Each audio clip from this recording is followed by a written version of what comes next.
দেখুন, নির্বাচনী একটা আচরণ বিধি কিন্তু আমাদের বেঁধে ধরে দেওয়া হয়েছিল এবং আমি বারবারই সকলকে আহ্বান জানিয়েছি আমরা যেন সকলে সুশৃঙ্খলভাবে সেটি মেনে চলি। এখন যদি নির্বাচন আচরণ বিধির লঙ্ঘন হয় এমন কোনো কাজ কোনো প্যানেল বা কোনো প্রার্থী করে থাকে, সেক্ষেত্রে অবশ্যই নির্বাচন কমিশন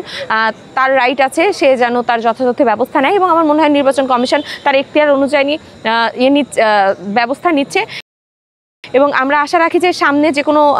নির্বাচনকে সুষ্ঠু করতে হলে, সুশৃঙ্খলভাবে করতে হলে আচরণবিধির প্রতি আমরা নিজেরাও সম্মান প্রদর্শন করব এবং আমাদের নির্বাচন কমিশন আমাদের সর্বোচ্চ সহযোগিতা করবে। 16 তারিখ ভোট, এজন্য আমাদের এখন মাথায় রাখতে হবে যে আচরণবিধির দিকে আমাদের এখন আরও বেশি সচেতন হতে হবে এবং নির্বাচন কমিশন যেন সবসময় এরকম সচেতন থাকে যে কোনো প্রার্থী যদি এরকম কোনো আচরণবিধি লঙ্ঘনের কাজ করে থাকে তারা যেন বিধি মোতাবেক তারা ব্যবস্থা গ্রহণ করে। আমরা শাস্তি দেওয়ার কেউ না, এটা প্রধান নির্বাচন কমিশনই দেখবে এবং নির্বাচন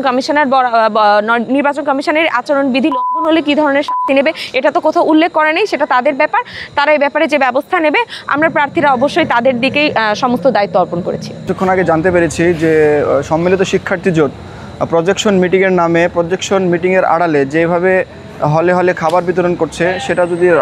নির্বাচনী আচরণবিধি লঙ্ঘন হয় তাহলে আমরা নির্বাচন কমিশনের প্রতি উদাত্ত আহ্বান জানাবো আচরণবিধি লঙ্ঘনের দায়ে যে যে বিধান রয়েছে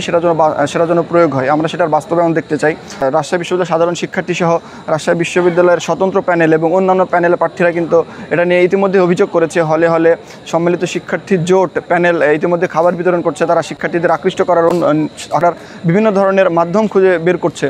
আমরা বিশ্ববিদ্যালয় প্রশাসনের কাছে এবং রাজশাহী বিশ্ববিদ্যালয়ের কেন্দ্রীয় ছাত্র সংসদ রাকসু নির্বাচন কমিশনের প্রতি উদাত্ত আহ্বান থাকবে আচরণবিধি লঙ্ঘনের দায়ে যে শাস্তি সেটা যেন বাস্তবিক প্রয়োগ আমরা দেখতে চাই।